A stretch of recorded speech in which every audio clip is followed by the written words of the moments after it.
আসসালামু আলাইকুম এভরিওয়ান, কেমন আছেন সবাই? আশা করি সবাই অনেক বেশি ভালো আছেন। আলহামদুলিল্লাহ, আমরাও ভালো আছি।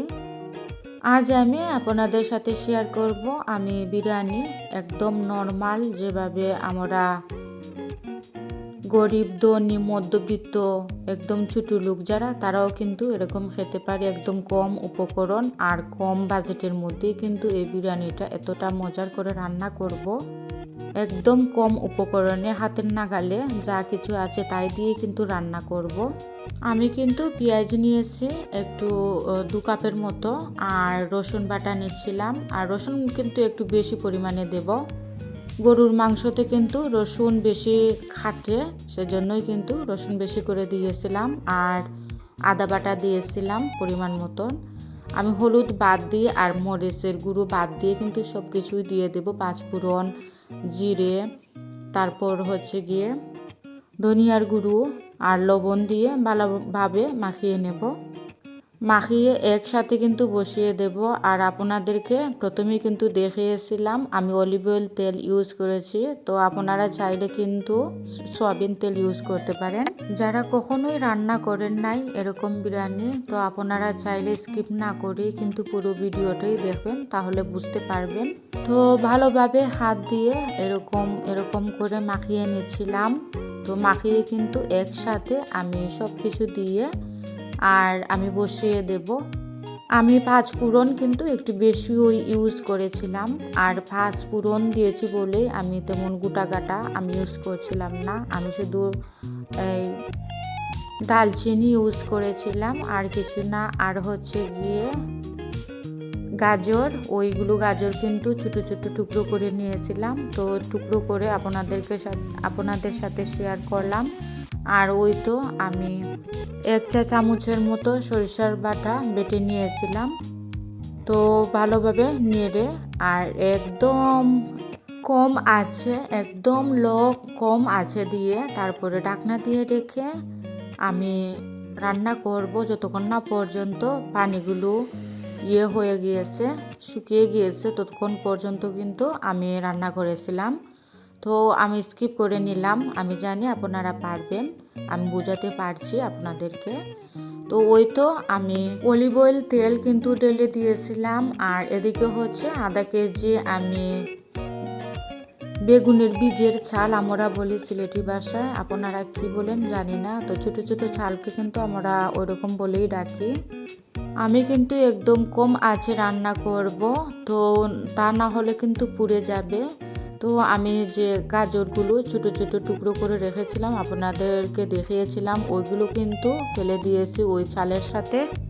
কম আঁচে দিয়ে ভালোভাবে এরকম নাড়তে হবে, অনবরত সবসময় নাড়া দিতে হবে, তা না হলে কিন্তু পুড়ে যাবে।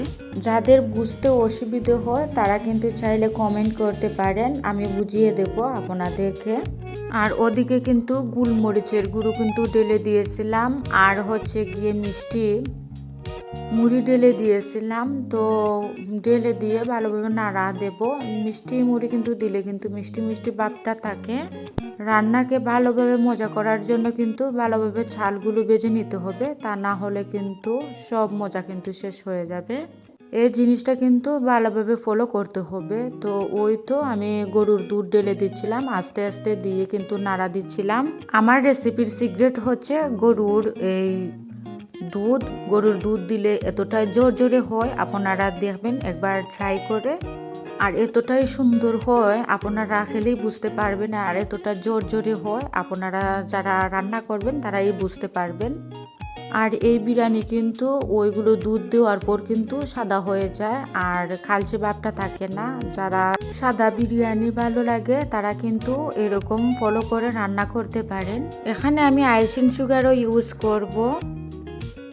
আশা করি আমি আপনাদেরকে বুঝিয়ে দিতে পারছি। আর যারা কিন্তু বুঝেন নাই তারা কিন্তু আমাকে কমেন্ট করতে পারেন। অনেকেই কিন্তু প্যাকেটের দুধ দেন, প্যাকেটের দুধ দিয়ে কিন্তু তেমন একটা সাদা হয় না। তো গরুর দুধ দিলে কিন্তু ভীষণ মজারও হয় আর সাদাও হয়। আপনারা চাইলে কিশমিশ ইউজ করতে পারেন, আর চাইলে ঘিও ইউজ করতে পারেন, আরও বেশি মজার হবে। আর আমি শুধু সিম্পল দেখাচ্ছি আপনাদেরকে। আর এরকম যখন বাদামি কালার ভাব চলে আসবে তখন কিন্তু গরুর মাংস হয়তো আমি রান্না করে রেখেছিলাম, যেগুলো আপনাদেরকে আগে শেয়ার করেছিলাম, ওইগুলো কিন্তু ঢেলে দিয়ে দেব। ঢেলে দিয়ে ভালোভাবে নাড়া দেব। নাড়া দিয়ে কিন্তু পানি যেগুলো ফুটিয়ে রেখেছিলাম ওইগুলো কিন্তু ঢেলে দেব। আর পানিগুলো যখন ঢেলে দেব তখন কিন্তু আপনারা একটা জিনিস খেয়াল করবেন, পানির পরিমাণ বেশি হয়ে গেলে কিন্তু ভাতগুলো একদম নষ্ট হয়ে যাবে। আর যদি এরকম আমার মতন মানে জোরে করে খেতে চান তাহলে আমার রেসিপিটা ভালোভাবে ফলো করবেন, তখন বুঝতে পারবেন আপনারা।